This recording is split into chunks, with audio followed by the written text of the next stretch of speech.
자, 이제 FA 세 번째 그룹이죠. C그룹 보도록 하겠습니다. C그룹에는 정성빈, 설승열, 민경범, 손예찬 선수가 배정을 받았고요. 지난 FA A그룹하고 B그룹의 과열 분위기가 계속해서 이어져 왔는데, 과연 이번 C그룹의 분위기는 어떨지 기대를 모으고 있습니다. 설명을 드리겠지만 솔직하게 말씀드려서 저 개인적으로는 C그룹에서는 약간 과열 분위기가 꺾일 가능성이 높다고 보고 있습니다. 한번 선수들을 설명드리면서 분석해 보도록 할게요.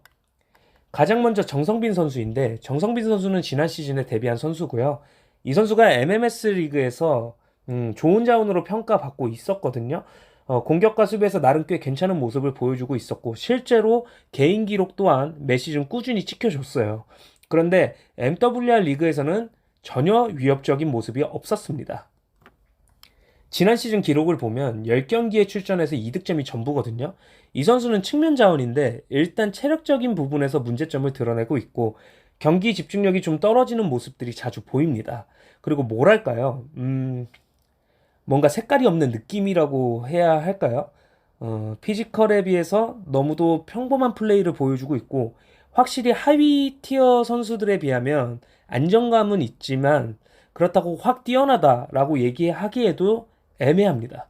기본기가 있는 선수임에도 불구하고 실전 경기에서는 전혀 임팩트를 보여주지 못하고 있다. 이렇게 말씀을 드릴 수 있겠고 그런데 어쨌든 정성빈 선수는 지난 시즌이 첫 시즌이었기 때문에 다음 시즌 기량을 좀 더 봐야 이 선수에 대해서 정확하게 설명을 드릴 수 있지 않을까 이렇게 생각이 듭니다. 두 번째로 설승열 선수인데 설승열 선수는 지난 시즌 4경기 출전이 전부고 개인 기록은 없어요. 이 선수도 측면 자원인데 지금 3시즌 동안 성적을 보면 딱히 보여준 게 없거든요. 이 선수의 장점은 피지컬이 좋고 스피드도 빠르고 체력도 괜찮습니다. 그런데 가장 치명적인 문제점이 있어요. 그게 바로 뭐냐면 발의 정확도가 너무 떨어진다인데 그래서 이 선수는 측면에서 공간을 파고 들어가는 침투 능력이 정말 좋거든요. 상대 수비수들을 따돌리고 비어있는 공간으로 잘 들어가서 팀 동료의 패스를 받기 좋은 위치를 선점하는데 문제는 그 패스가 와도 이 선수가 잘 받지를 못해요. 이게 무슨 말이냐면 팀 동료가 정확한 패스 또는 키 패스를 만들어준다 하더라도 선수 본인의 발 정확도가 떨어지다 보니까 냉정하게 말해서 한 5번 정도 공이 오면 한 번 정도 받는 수준이거든요. 그래서 이 선수는 장점은 많은데 발 정확도가 떨어진다는 단점 하나로 모든 것이 지워지는 느낌입니다. 설승열 선수가 이 점을 보완을 해야 하는데 아직까지 전혀 나아지지 않고 있어요. 지난주 친선 경기 때도 그동안 너무 오래 쉬다 보니까 경기 감각도 많이 떨어진 모습이었습니다. 방금 전에 설명드렸던 정성빈과 설승열은 정확히 반대선에 있는 선수라고 보시면 되는데 두 선수 모두 피지컬이 좋은데 정성빈은 발 정확도는 괜찮지만 체력이 떨어지는 모습 그리고 설승열은 반대로 체력과 스피드는 좋은데 발 정확도가 떨어진다 이렇게 보시면 되겠습니다. 세 번째 선수는 민경범 선수예요. 자, 민경범 선수는 지난 시즌 데뷔했죠. 주 포지션이 골키퍼입니다. 골키퍼라는 희소성이 메리트인 선수인데 이 선수의 장점은 낮게 깔리는 슈팅을 잘 막아내는 능력이 있습니다. 발로 막는 기술은 꽤 괜찮다. 이렇게 보는데 문제는 이 공이 뜨는 슈팅, 그러니까 높게 날아오는 슈팅은 전혀 못 막는다. 골키퍼기 때문에 손을 써야 하는데 슈팅의 반응이 느려요. 손 동작의 반응이 느려요.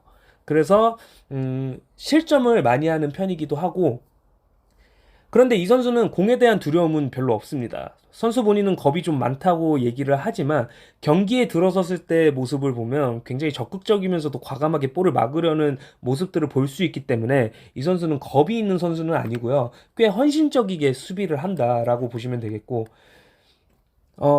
민경범 선수의 가장 치명적인 단점이라고 한다면 속공 타이밍을 전혀 모른다라고 할까요?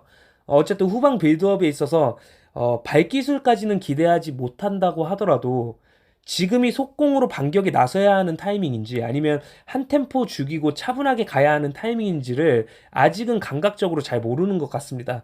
그리고 롱킥도 약하거든요. 그래서 이러한 부분들이 좀 매우 아쉽지 않나 그렇게 생각이 들고요. 네 번째 선수는 손예찬 선수예요. 이번에 새로 입단해서 다음 시즌 데뷔하는 선수인데 이 선수는 지금까지 친선 경기에 참여한 적이 없습니다. 그래서 정보가 아예 없는 상태고요. 이제 막 성인이 됐기 때문에 나이적으로는 굉장히 괜찮은 시기라고 볼 수 있겠고 김원유, 김시온 형제 피셜로는 스피드가 빠르고 몸싸움이 굉장히 좋다고 합니다. 그리고 수비 능력은 고등학교 수준에서 굉장히 높은 편이라고 얘기를 하는데 다만 우리한테 검증이 안 됐기 때문에 도박성으로 영입에 나서야 하는 상황이고 어쨌든 나이가 어린 선수이기 때문에 성인 레벨에서 과연 이 선수의 기량이 통할 것이냐 이 점이 관건인 것 같습니다. 자, 그러면 각 팀의 영입 전략 살펴보도록 하겠습니다.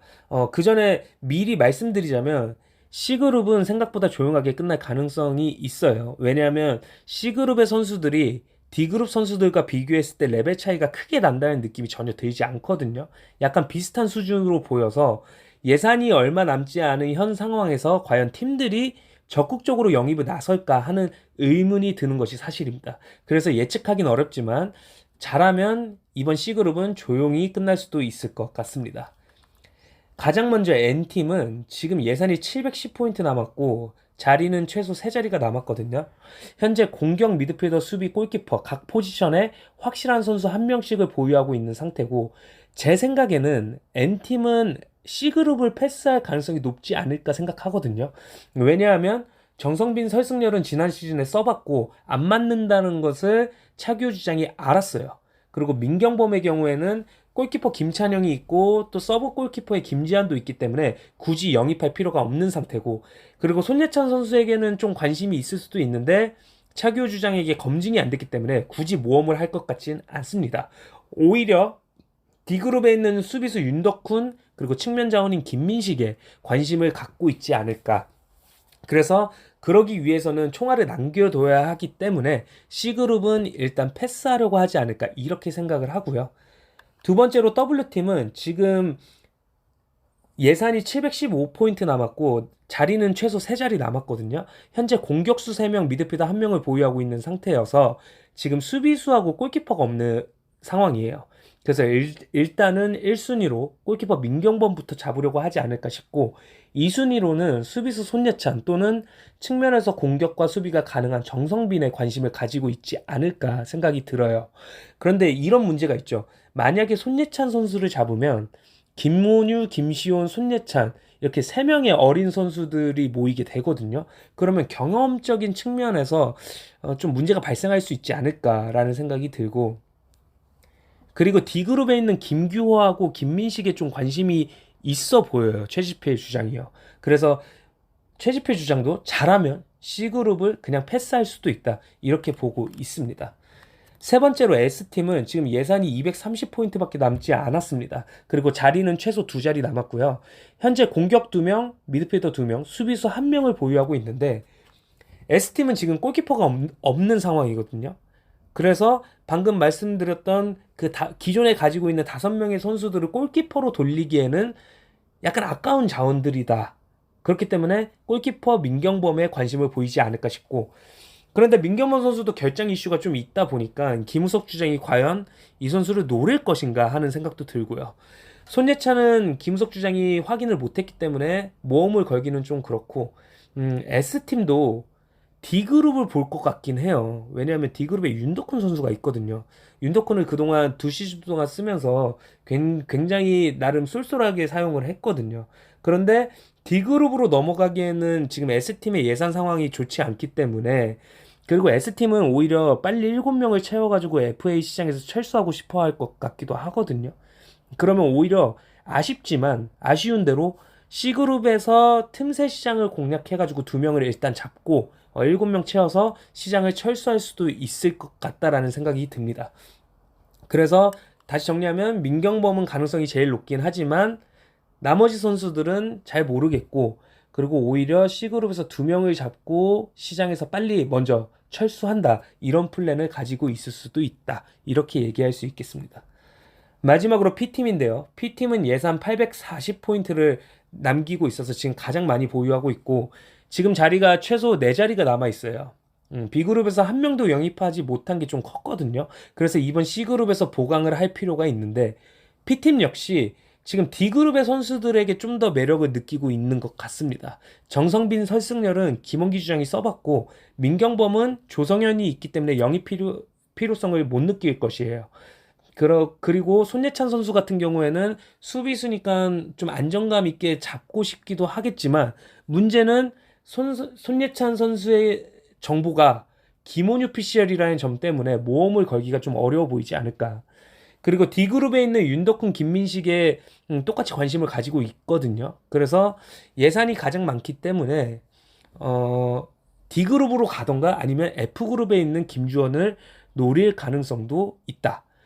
다만 F그룹까지 가기에는 다른 팀들이 조기에 시장을 철수할 수도 있기 때문에 일단 그 전에 선수 보강은 좀 필요하지 않을까 이렇게 정리할 수 있겠습니다. 그래서 통틀어서 다시 한번 정리를 드리면 이번 FA C그룹은요, 지금 모든 팀들이 D그룹에 있는 윤덕훈과 김민식, 그리고 김규호에게 관심을 좀 보이고 있다. 그래서 C그룹을 패스하고 D그룹으로 넘어갈 수도 있다. 다만 이들 중에 S팀은 오히려 C그룹에서 두 명을 먼저 잡고 시장을 먼저 철수할 수도 있다. 이렇게 정리할 수 있겠습니다.